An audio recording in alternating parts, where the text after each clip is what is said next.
Hello everyone, how are you all? I hope you guys are doing well. So guys, welcome back to our channel and आज के आपके target जून 2023 session में हम लोग discuss करेंगे आपके PYQs important questions based on unit 1।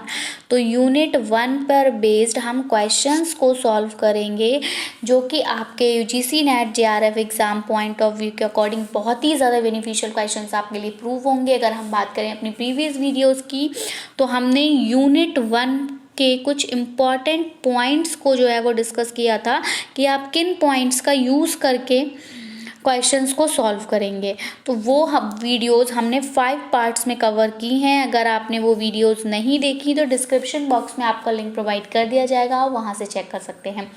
और अब हम आज इसके क्वेश्चंस को सॉल्व करेंगे और फिर हम नेक्स्ट किसी टॉपिक को यहाँ पर स्टार्ट करेंगे।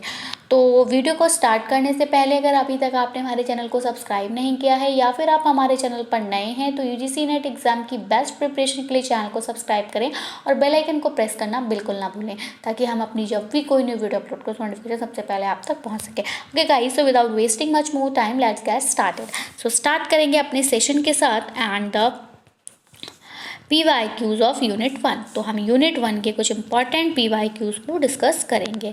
Font size I hope okay होगा और अगर इसके अलावा अगर आपकी कोई भी क्वेरी है तो आप हमें कमेंट सेक्शन में बता सकते हैं। तो देखिए question number 1 says that select the alternative which consist of positive factors contributing to effectiveness of teaching. अब यहाँ पर आपको फैक्टर्स की लिस्ट दी हुई है, यानी कि आपको ऑल्टरनेटिव चूज़ करना है जो कि आपके पॉजिटिव फैक्टर्स से मिलकर बना हो, जो जिसका जो योगदान हो वो किस में हो, तो टीचिंग की इफेक्टिवनेस पर हो। तो फैक्टर्स यहाँ पर आपको दिए हैं कि जो teachers knowledge of the subject. तो अगर हम बात करें तो ये एक पॉजिटिव पॉइंट है, ठीक है। तो जो पॉइंट आपको पॉजिटिव लगे आप उसको मार्क करते चलेंगे। बात है कि जो टीचर की नॉलेज है सब्जेक्ट के लिए, तो बिल्कुल टीचिंग इफ़ेक्टिव होगी अगर जो टीचर है वो जो सब्जेक्ट पढ़ा रहा है उसमें उसको नॉलेज होनी चाहिए, ठीक है।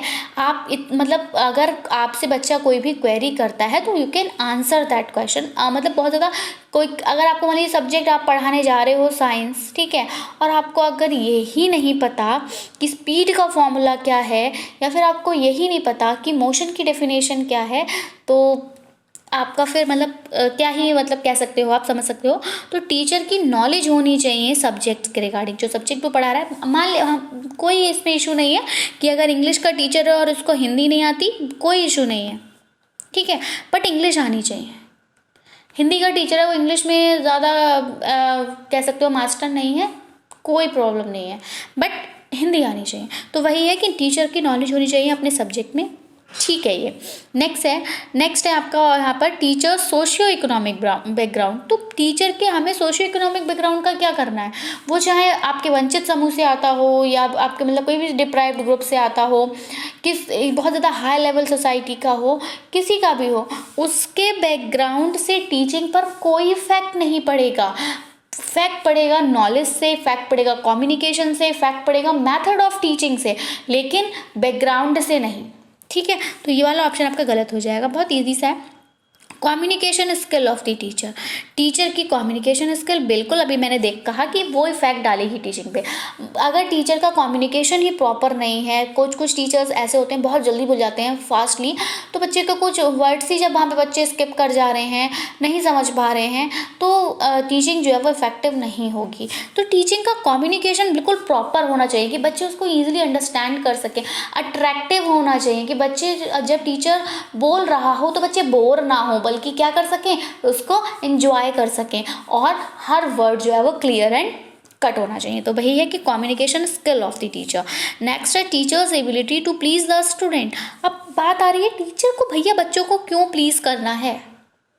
आप बच्चों को पढ़ाने जा रहे हैं तो आपको बच्चे को इंगेज रखना है, आपको बच्चे को एक्टिव बनाना है, ठीक है। आपको बच्चे को मतलब कह सकते हो कि ऐसा ना हो वो डिमोटिवेट फील, आपको बच्चे को मोटिवेट करना है, लेकिन आपको बच्चे को प्लीज़ नहीं करना, तो ये तो गलत बात हो जाएगी, ठीक है। फिर आ जाता है आपका teachers personal contact with student. तो आपको टीचर से मतलब बच्चे से कोई भी पर्सनल कॉन्टैक्ट नहीं रखना।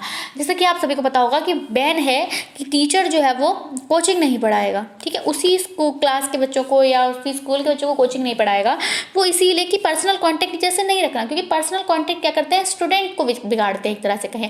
मान लीजिए कि टीचर को पता है कि क्या पेपर में आ रहा है, अगर पर्सनल कॉन्टैक्ट है वो उस बच्चे को पेपर जो है वो ट्रांसफर कर देगा, और इस अब क्या होगा, बच्चा वही तो पढ़ेगा, वो 4 क्वेश्चन अगर एग्जाम में आ रहे हैं वो 4 क्वेश्चन रट के चला जाएगा और टॉप कर जाएगा, बट क्या कोई इसका फायदा है, नहीं है। तो पर्सनल कॉन्टैक्ट यहाँ पर टीचिंग पर इफेक्ट नहीं डालेगा, बल्कि ये विदाउट एनी कह सकते हो आपकी इसका कोई फ़ायदा नहीं, क्योंकि मतलब भले ही बच्चे ने मार्क्स अच्छे गेन करे लेकिन उसका कोई भी फ़ायदा नहीं जब उसको कुछ आता ही नहीं है तो, ठीक है। Teachers competence in managing and monitoring the classroom transaction. Teacher का जो कॉम्पिटेंस रहता है क्लासरूम को मैनेज करने में, मॉनिटर करने में, तो बिल्कुल ये एक प्रभाव डालेगा कि आप बच्चे को मतलब क्लासरूम को कैसे मेंटेन कर रहे हो, कैसे मॉनिटर कर रहे हो क्लास, या तो टीचर पे क्लास ही नहीं संभाल पा रहा है टीचर, तो मान लीजिए 40 मिनट्स का पीरियड है, उस कंप्लीट 40 मिनट्स में अगर उसको 20 मिनट्स लग रहे हैं क्लास को सेटल डाउन कराने में, तो 20 मिनट्स में वो क्या ही पढ़ाएगा, तो इसका प्रभाव जो है वो शिक्षण पर बिल्कुल पड़ेगा, ठीक है। तो यहाँ पर हमारी जो स्टेटमेंट सही गई, एक तो ये ए वाला सही था, दूसरा हमने कम्युनिकेशन वाला सही देखा, और तीसरा हमने देखा ये competency managing and monitoring the classroom transaction. तो it is here in option number 4। So I hope आपको आंसर क्लियर हुआ होगा। सेम आपका हिंदी में है, सेशन बाइलिंगुअल है। तो उस विकल्प का चयन करें जिसमें शिक्षण की प्रभावशीलता में योगदान देने वाले सकारात्मक कारक शामिल हैं। तो यहाँ पर आ जाएंगे आपके कारकों की सूची। शिक्षक का विषय ज्ञान, शिक्षक की सामाजिक आर्थिक पृष्ठभूमि, शिक्षक के संचार कौशल, छात्रों को खुश करने के लिए शिक्षक की क्षमता, तो छात्रों को खुश नहीं करना है, ठीक है। छात्रों के साथ शिक्षक का व्यक्तिगत संपर्क नहीं रखना है। कक्षा के संचालन के प्रबंधन और निगरानी में शिक्षक की क्षमता बिल्कुल ये होनी चाहिए, बच्चा को क्लास को जो है वो अच्छे से जो है वो डील कर सके टीचर। तो यहाँ आपके जो ऑप्शन सही जाएंगे वो एक तो ए वाला सही है, दूसरा सी वाला सही है, और इधर आपका एफ वाला सही है जहाँ पे इसको ये चा बोला है, ठीक है। तो यहाँ पर आपको वही सेम करेक्ट ऑप्शन जो जाएगा वो ऑप्शन नंबर 4 के साथ जाएगा, ए, सी और एफ। नेक्स्ट सेकंड क्वेश्चन है, the use of teaching ads is justified on the grounds of. अब यहाँ पर आपसे पूछा है कि जो आप टीचिंग एड्स का इस्तेमाल करते हो उनको आप मतलब किस ग्राउंड पे जो है वो जस्टिफाई करोगे। तो आप टीचिंग एड्स का जो इस्तेमाल है वो बेसिकली करते क्यों हो। तो स्टूडेंट्स को स्टूडेंट की जो अटेंशन है उसको क्लासरूम मतलब उसको अट्रैक्ट करने के लिए करते हैं आप, या फिर minimising indiscipline problems in the classroom, या फिर जो भी इनडिसिप्लिन क्रिएट होता है क्लास में वो क्रिएट ना हो, या फिर optimising learning outcomes of student, या फिर जो स्टूडेंट के लर्निंग आउटकम है उसको ऑप्टिमाइज करने के लिए, या फिर effective engagement of students in learning task, या फिर जो भी टास्क वो परफॉर्म कर रहे हैं उसमें उनका एंगेजमेंट जो हो वो इफेक्टिव रहे। तो चारों ही ऑप्शंस जो हैं वो यहाँ पर बहुत ही ज़्यादा मतलब आप कह सकते हो कोई भी नेगेटिव ऑप्शंस नहीं है। यहाँ ऑप्शंस चूज़ करना थोड़ा कैसा हो जाएगा, डिफ़िकल्ट हो जाएगा, लेकिन मैं यहाँ पर आपको एक ट्रिक दूंगी और वो ट्रिक बहुत ही ज़्यादा आपके लिए हेल्पफुल रहेगी जिससे आप आंसर को ईजिली कर लेंगे। देखिए अट्रैक्टिंग, तो अट्रैक्ट मतलब स्टूडेंट की अटेंशन आपको क्लासरूम में बिल्कुल लेकर आनी है, आप इसलिए टीचिंग एड्स का यूज़ कर सकते हो, लेकिन बात आ रही है कि आप जस्टिफाइड की, तो अट्रैक्ट करना इस तरह से हो जाएगा कि लुभाना, ठीक है। आप कभी कभी जब इस टाइप के ऑप्शंस आपको दिखे ना तो आप वहाँ पे उस वर्ड को पकड़िए कि वो वर्ड तो नेगेटिव नहीं हो रहा है, उसका मीनिंग तो नेगेटिव नहीं निकल रहा है, मतलब अट्रैक्ट वर्ड जो है वो नेगेटिव नहीं है, बट किस सेंस में यूज़ हो रहा है। तो यहाँ पर आप अट्रैक्ट जो है वो लुभाना के सेंस में यूज़ हो रहा है, तो बच्चे को आप लुभा रहे हो यानी लालच दे रहे हो। तो लालच देना तो सही नहीं है, क्योंकि अगर आप लालच नहीं दोगे तो फिर वो काम वो नहीं करेगा। तो अगर आप बच्चे को उसकी अटेंशन को करने के लिए आप उसको लुभा रहे हो, तो आप जब कल टीचिंग एड का इस्तेमाल नहीं करोगे तो फिर वो नहीं पढ़ेगा, ठीक है। तो इसलिए ये ऑप्शन आपका गलत हो जाएगा, आपको ऑप्शन जो है वो एलिमिनेट करते चलना है। फिर इनडिसिप्लिन, अब इनडिसिप्लिन की प्रॉब्लम होती है क्लासरूम में, तो उसको दूर करने के लिए अगर आप टीचिंग एड का यूज़ करेंगे तो वही है कि सेम वही थिंग है कि अगर आप next time in teaching ads का यूज़ नहीं करेंगे तो फिर क्लास में फिर से इनडिसिप्लिन क्रिएट होगा, है ना। तो इनडिसिप्लिन क्रिएट ना हो इसके लिए तो आपको कोई परमानेंट सॉल्यूशन देखना होगा ना, कि अगर आप बच्चे को किस तरह से आप मोटिवेट कर सकते हो कि वो इनडिसिप्लिन ना करे, तो बच्चे को आप मोटिवेट कर सकते हो ना, ठीक है। तो आपको बताना है कि अगर आप क्लास में डिसिप्लिन क्रिएट करते हो तो क्या क्या हो सकता है, उन रिजल्ट्स को आपको बताना है, ठीक है। या फिर क्लास में अगर आप इनडिसिप्लिन करेंगे, टीचर का टाइम जो है वो वेस्ट होगा आपको प्रॉपर डिसिप्लिन में लाने के लिए, तो इससे आपका शिक्षण प्रभावित होगा। शिक्षण की उपयोगिता आप वहाँ पर बताएंगे तो अलग अलग तरीके से जो है वो बच्चों को समझा सकते हो, मोटिवेट कर सकते हो कि वो इनडिसिप्लिन क्रिएट ना करें एक पीरियड लेके। बट आपको मिनिमाइज करने के लिए यहाँ पर टीचिंग एड्स का इस्तेमाल नहीं करना है।